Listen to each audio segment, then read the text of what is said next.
It was just supposed to be dinner. Steak on the grill, red wine on the table, and laughter echoing off the walls of a house I paid for. Nothing fancy. Just three old friends catching up over food and nostalgia. My wife, Emily, wore the navy dress I always said made her eyes look like late summer skies. She hadn't worn that dress in over a year. Said it didn't fit right anymore. That night it fit perfectly. Ryan showed up 5 minutes early as usual. Same cologne. Same half-joking, half-condescending smile. He brought a bottle of Cabernet Sauvignon and called it a gift from his client in Napa. Ryan didn't have clients in Napa, but he always had stories. The moment he walked in, Emily lit up. Not overtly. Just enough. Her shoulders lifted. Her voice pitched higher. She smiled with her teeth. I noticed everything. They were subtle, the kind of subtle you only notice if you already feel something is wrong. The way Emily poured his wine first without thinking. The way Ryan made some offhand comment about her hair and she blushed. Emily doesn't blush. But that night she did. We sat down to eat and the conversation rolled like always. Stories from college, work gossip, shared jokes. Except I wasn't really part of it. I was there but I wasn't in it. They kept glancing at each other when I spoke, like they were sharing a private subtitle track I couldn't read. At one point, Emily reached across the table to take Ryan's plate, her hand brushing his wrist. She apologized. But she didn't pull away immediately. It could have been nothing. But it wasn't. After dinner they insisted on doing the dishes together. You cooked, Emily said. We clean. She kissed my cheek. Casual. Normal. But cold. So I stepped out onto the patio and listened through the open kitchen window. Murmured conversation. A laugh. The clink of silverware in the sink. And then a pause. It was short. Just a few seconds. But I know that kind of silence. The kind where two people are looking at each other, maybe saying more with their eyes than with words. I didn't hear anything scandalous. There were no moans. No whispered, I love yous. But that pause? It told me everything. When Ryan left that night he gave me the usual backslapping hug. You're lucky, man, he said. He always said that. But this time it sounded like a confession. Like a dare. I smiled like nothing was wrong. Laughed at a joke he didn't tell. Yeah, I said. I know. Emily locked the door behind him and went upstairs to finish some emails. I sat in the dark kitchen for 10 minutes after she left the room. Not thinking. Just feeling. Feeling the shape of something I couldn't fully name. A fracture running beneath the surface of my marriage. One that had been spreading slowly, silently, and now had reached the foundation. I didn't confront her. I didn't ask questions. That would have warned her. Warned them. Instead I got up. Poured another glass of wine. And made a note in the back of my mind. They think I didn't see it. And that will be their biggest mistake. I didn't confront her. That's what most people don't understand. They think revenge begins with an explosion, shouting matches, slammed doors, a flurry of texts and accusations. But the most devastating revenge starts quietly. With a decision not to act. Not yet. I became a student of silence. Emily didn't know it, but every detail mattered now. When she left the room, I noted how quickly her phone followed. When she came home late from Pilates, I checked her gym bag, tags untouched, yoga mat still rolled tight. When she smiled at me, I paid attention to how quickly it faded when I turned away. She wasn't careless. Not openly. But that's the thing about people who think they're in control of a lie. They get lazy. I wasn't angry. Not yet. Anger clouds judgment. I needed clarity. So I watched. 2 days after the dinner, I installed software on our home network. Nothing fancy. Nothing illegal. Just something that logged which devices connected to what. Her phone connected to Ryan's Wi-Fi 3 times that week. Always between 11 a.m. and 1 p.m. Her lunch break. I checked our calendar. She'd marked those hours as meetings with vendors. I didn't say a word. I just started saving receipts. I changed the password to our cloud account. Quietly rerouted backups of her phone to my encrypted drive. Photos. Messages. Location pings. Nothing explosive at first. Just enough to make a case. The photos were ordinary. A latte. A dog in a park. Her desk at the dental clinic. But in the reflection of one, I saw it. Ryan's watch. The one with the black band and cracked edge. The one I bought him as a thank you gift when he helped me land my first big client. In that moment, the last trace of denial disappeared. She wasn't just cheating. She was cheating with him. The man who once stood next to me as I gave my wedding vows. The man who gave a toast about loyalty and friendship while sipping top-shelf scotch. Still, I didn't act. I started taking walks after dinner. Told Emily I needed time to decompress. She encouraged it, said it was good for my mental health. She didn't ask where I went, because she assumed I was too stupid, too passive to suspect anything. But every walk was a mission. I visited a lawyer, spoke with a friend in cybersecurity, opened a new bank account in a name only I recognized, called my accountant and quietly separated assets. By the end of the second week, I'd created a full contingency file. Logs of her location history. Screenshots of messages that suggested more than just friendship. Proof that she'd used our joint account to pay for hotel rooms she never mentioned. A spreadsheet tracking her behavior, times, places, patterns. I didn't want a confrontation. I wanted confirmation. I was building a timeline. Not for her. For me. Because when the moment came, when everything was undeniable, I wouldn't raise my voice. I'd raise the evidence. The thing about betrayal is, once you know it's happening, really know, it becomes strangely mechanical. Emotions don't vanish, but they're suspended. Put on a shelf while the rest of you shifts into logistics mode. That's where I was. Not broken. Not boiling. Just awake. Fully.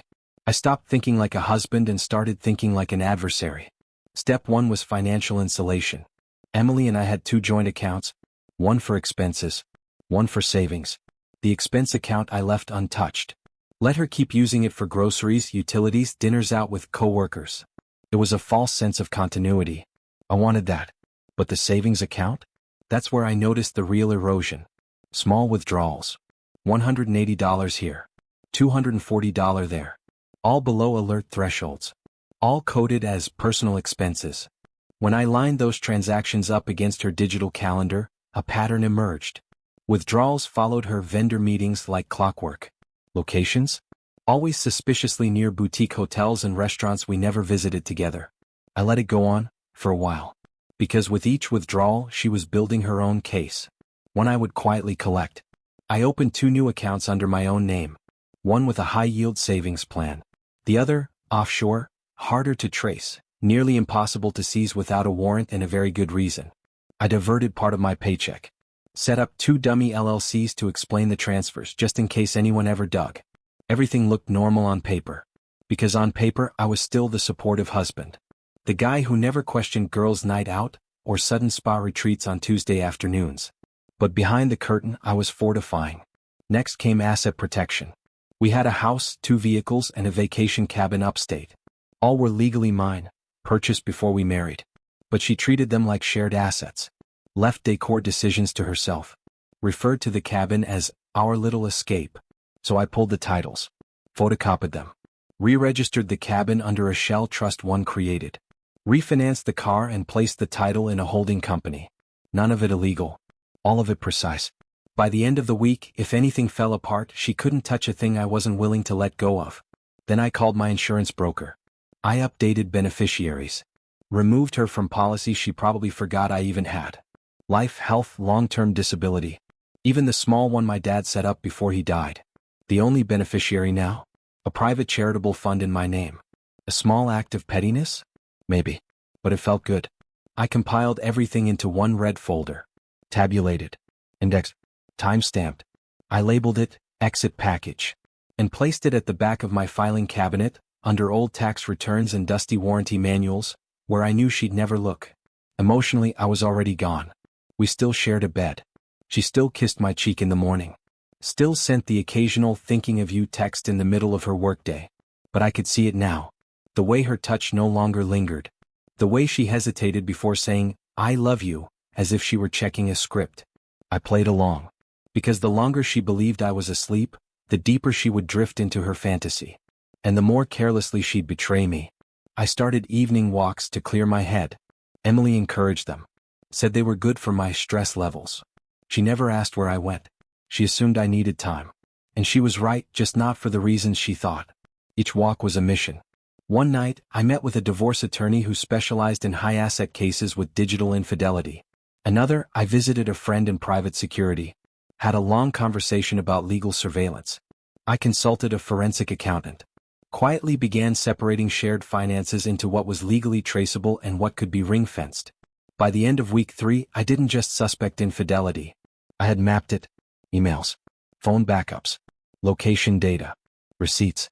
A list of her vendor meetings that perfectly overlapped with Ryan's known whereabouts. And then there was the photo. Buried in a folder she must have forgotten synced. A picture of her half-finished cocktail on a bar table. And in the reflection of the glass behind her, Ryan's arm. Wristwatch. Black leather band. Small crack in the chrome dial.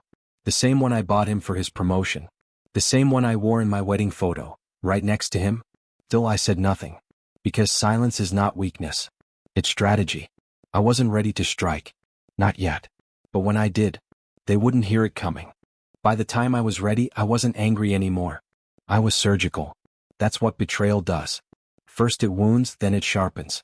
The part of you that bleeds eventually hardens into something colder. Smarter. More dangerous. They say revenge is about getting even.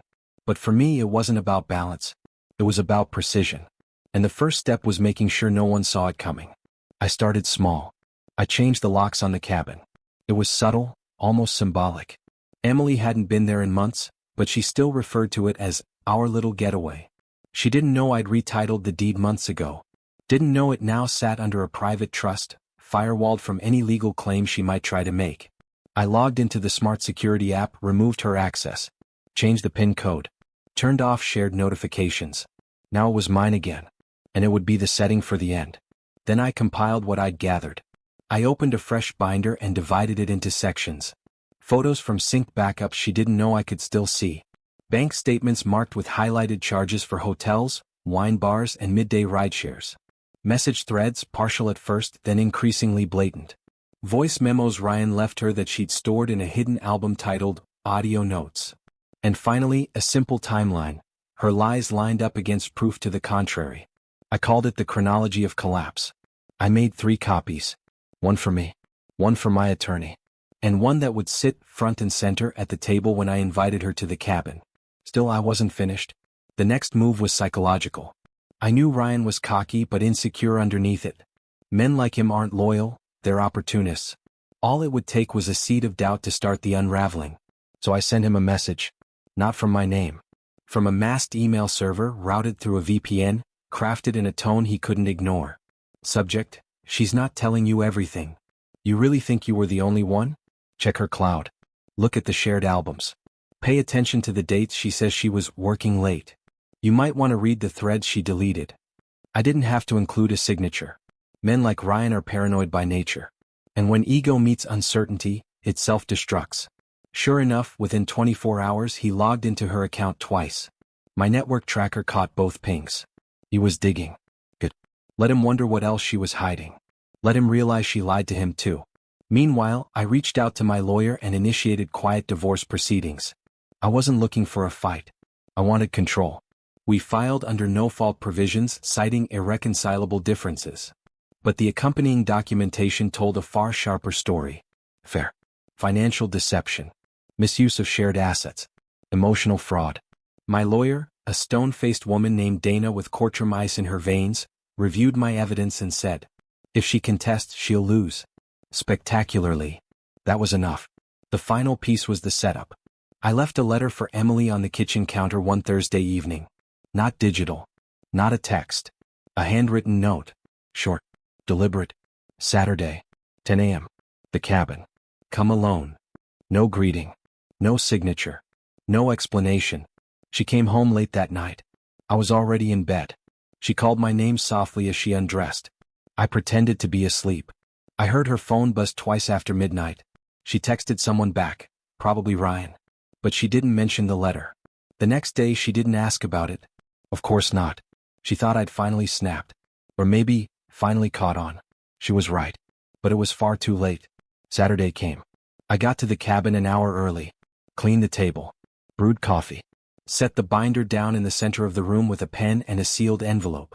Inside, divorce paperwork, settlement terms, and an NDA clause. I wasn't trying to punish her. I was giving her a path to leave with whatever remained of her reputation. When she arrived, she parked crooked, like she'd been distracted on the drive. Her hair was done. Too carefully. Her face said one thing, curiosity, but her eyes said everything else. She was scared. Not of me, but of what I knew. Sage, she began. I motioned to the chair. Said nothing. She sat. Looked at the binder. Her hands hovered above it like it might explode. She opened it slowly. Page after page, her face tightened.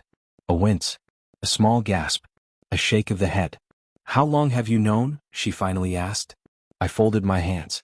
"Since the night Ryan laughed a little too hard at your joke about my cooking." She looked up. Her voice cracked. "I didn't want it to happen like this. But it did." She blinked fast, trying to hold the emotion in. "So what now?" I pushed the envelope forward. "You sign. We separate everything cleanly. No lawyers fighting over property. No scandal. You keep your job. I keep my name. And if I don't?" I leaned forward. "Come. Focused. Then I make this public. Your employer sees the spending. Your friends see the messages. Your mother sees the dates. You wouldn't?" "I already have everything prepared. I just haven't clicked send." Silence. Then she nodded. Not in agreement. In surrender. 2 weeks later, the papers were signed. Filed. Processed. We told people we'd grown apart. A mature, adult separation. Only a few knew the truth. And none of them were talking. Ryan disappeared from her life shortly after. Apparently, he didn't handle betrayal as well when he was the one being lied to. I didn't follow up. Didn't gloat. Didn't post cryptic quotes on social media. I just went back to living. On my terms. Because sometimes the best revenge is a future they don't get to be part of. I never burned the photos. People expect that. They expect fire. They imagine me in the backyard with a box of memories and a lighter, purging it all in one dramatic act of catharsis. But the truth is, I didn't need flames. I needed distance. The photos stayed in the drawer. Not out of nostalgia. Not because I missed her. But because the man in those photos, me, deserved to be remembered. He tried. He believed. He loved someone who chose not to love him back. That wasn't shameful. That was honest. After everything was finalized, I didn't announce it. No new chapter social media post. No gym selfies. No inspirational quotes about healing or finding yourself. I didn't need an audience. I needed quiet. So I gave myself that. I moved into the cabin full-time. The place that once felt like a weekend escape became the sanctuary where I remembered who I was without her. I sold the king-sized bed. Bought a queen, firm, clean lines, no room for ghosts. I boxed up anything she ever touched and donated it to a second-hand store 2 towns over. I didn't want revenge energy in my space. Just emptiness. Clean emptiness. I repainted the kitchen walls. Same space. New light. Some days I woke up at 6 a.m. Some days at noon. No alarm. No meetings. No small talk with someone lying beside me. Just the creak of floorboards, the smell of coffee, and the hum of silence. It wasn't peace at first. It was absence. But absence became space. And space became clarity. I realized I'd lived a long time trying to be someone else's foundation. Her stability, her protector, her emotional compass. And in the process, I'd become invisible. Reliable. Predictable. Disposable. But not anymore. I started journaling, not to process pain but to document truth. Not hers. Mine. I wrote about the early days before the distance. About the nights I stayed up worrying about her job, her health, her dreams. About the years I told myself the silence in our home was just a phase. That it would pass. It didn't. Because she wasn't just with someone else. She had left me months before I ever opened that folder. Physically present. Emotionally gone. I just hadn't caught up yet. One afternoon in January, a letter arrived. A real one. Handwritten. From someone I didn't know. It was from a woman named Elena in Minnesota. She said she'd read my story on a legal advice thread, details anonymized but clearly mine. "You don't know me," she wrote, "but your story gave me the courage to leave. I stayed too long with a man who chipped away at me one lie at a time. When I read what you did, how calm you stayed, I realized I didn't need to scream. I just needed to decide. Thank you." I read it 3 times. Pinned it to the fridge with an old magnet that used to hold grocery lists. It stayed there for months. Not because I needed a reminder of what she said, but because it proved that something quiet could still echo loudly in someone else's life. I ran into Ryan once. Grocery store. A Tuesday. He looked thinner. Hair slightly receding. Eyes hollow. He saw me before I saw him. Paused in the cereal aisle like he wasn't sure whether to speak or turn around. He nodded. I nodded back. He opened his mouth like he wanted to say something. An apology? A justification? I gave him nothing. Just a slight smile. Not smug. Not cruel. Just closed. I turned and walked away. Not fast. Not dramatic. Just enough to say, you no longer matter here. Emily never contacted me again. No late-night apologies. No desperate attempts to fix what she broke. That silence told me everything. She understood. Not what she lost, but what she could never access again. My trust, my patience, my protection. All of it had been given freely, and all of it was now gone. Months passed. Seasons shifted. And eventually peace found me, not all at once but in small moments. The smell of pine outside my cabin after it rained. The sound of coffee brewing in an empty kitchen. The freedom of walking through my home knowing no one is lying to me inside it. I started doing carpentry. Simple work. Shelves. Tables. Reclaimed wood. It felt good to make something with my hands. To build something that didn't talk back or hide anything in its grain. Some people find healing in therapy. I found it in cedar and pine. They thought I would break. Thought I'd explode. Thought I'd beg for answers or spiral or chase. But I didn't. I listened. I waited. I planned. And when the time came, I walked out. Not with fire. Not with fury. But with everything they thought I'd never notice. And in the end, I didn't just survive. I became something better.